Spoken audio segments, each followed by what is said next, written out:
এটা হচ্ছে আমার সিলেট ব্লগের পার্ট 2। তো সেকেন্ড দিন আমরা কি কি করলাম এই নিয়ে বিস্তারিত থাকবে এই ভিডিওতে। তো সকাল সকাল উঠেই আমরা বের হয়ে যাই নাস্তা করার জন্য। আর আমাদের হোটেলের পাশে অনেকগুলো রেস্টুরেন্ট ছিল, তাই আমরা ওখান থেকে সকালের নাস্তাটা সেরে ফেলি। দেন খাওয়া দাওয়া শেষ করে আমরা ডিরেক্ট বের হয়ে যাই আমাদের ফার্স্ট লোকেশনে যাওয়ার জন্য। আর জার্নি স্টার্ট করার জন্য আমাদের দূরে কোথাও যাওয়া লাগেনি, কেননা মামার বাজার থেকে ইউজুয়ালি বাসগুলো পাওয়া যায় সিলেট শহরে যাওয়ার জন্য। আর এই তো লম্বা একটা জার্নির পর আমরা ফাইনালি পৌঁছে যাই আমাদের প্রথম লোকেশনে। তোমরা হয়তো এতক্ষণে বুঝে গেছো আমি কোন জায়গার কথা বলছি। আমি কথা বলছিলাম হযরত শাহপরান রহমাতুল্লাহি আলাইহির মাজারের ব্যাপারে, যার ইতিহাস শুরু হয় আজ থেকে প্রায় 700 বছর আগে 1303 খ্রিস্টাব্দে। আর এর থেকে খানিকটা দূরে অবস্থিত হযরত শাহজালাল রহমাতুল্লাহি আলাইহির মাজার। তাছাড়া সম্পর্কে ওনারা ছিল মামা ভাতিজা। আমরা অবশ্য ওই দিন এই দুইটা মাজারেই গিয়েছিলাম। যাওয়ার পর খেয়াল করলাম রাস্তার দুই সাইডে অনেকগুলো সাজানো গোছানো দোকান। আর এই মাজারের ভেতরেই কিন্তু রয়েছে আমাদের বাংলাদেশের লেজেন্ডারি অ্যাক্টর সালমান শাহর কবর। তাছাড়া এই মাজারকে ঘিরে রয়েছে অনেক রহস্যময় ইতিহাস।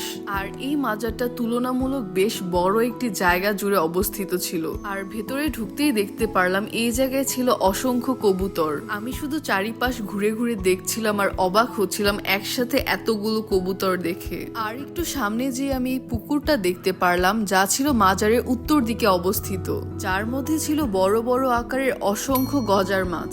মাজার পরিদর্শন শেষে আমরা বাইরের সেই দোকানের সাইডগুলোতে চলে যাই, কেননা আজকে ছিল আমাদের সিলেটের লাস্ট দিন। তাই ভাবলাম কেননা বাসার জন্য কিছু কিনে নিয়ে যাই। আর এই জায়গায় অলমোস্ট সবগুলো দোকানেই সেম জিনিসগুলোই সেল করা হচ্ছিল। কেনাকাটা শেষ করে আমরা আবার ব্যাক করা স্টার্ট করি কদমতলির দিকে। বাট এর আগে আমরা সিলেট রেলওয়ে স্টেশনের দিকে যাই, কেননা আমাদের ইচ্ছা ছিল ট্রেনে করে ব্যাক করা, বাট অনলাইনে কোনো টিকিট অ্যাভেলেবল ছিল না। নর্মালি ট্রেনের টিকিট পাওয়ার জন্য 10-12 দিন আগে থেকেই টিকিট কেটে রাখা লাগে, কিন্তু তাও একটা লাস্ট ট্রাই হিসেবে আমরা অফলাইন টিকিট খোঁজার ট্রাই করেছিলাম। বাট আনফরচুনেটলি এই জায়গায়ও আমাদের হতাশ হওয়া লেগেছে। দেন ফাইনালি আমরা চলে যাই কদমতলি বাস টার্মিনালে। এই জায়গা থেকে 30 মিনিট পরপরই ঢাকার জন্য বাস ছাড়া হচ্ছিল।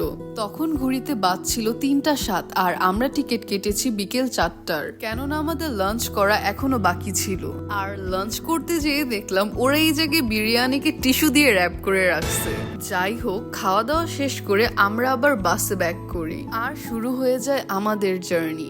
আশা করছি তোমাদের কাছে ভিডিওটা ভালো লেগেছে। আর আমার সিলেট ট্যুরের ব্লগটা এতটুকুই ছিল।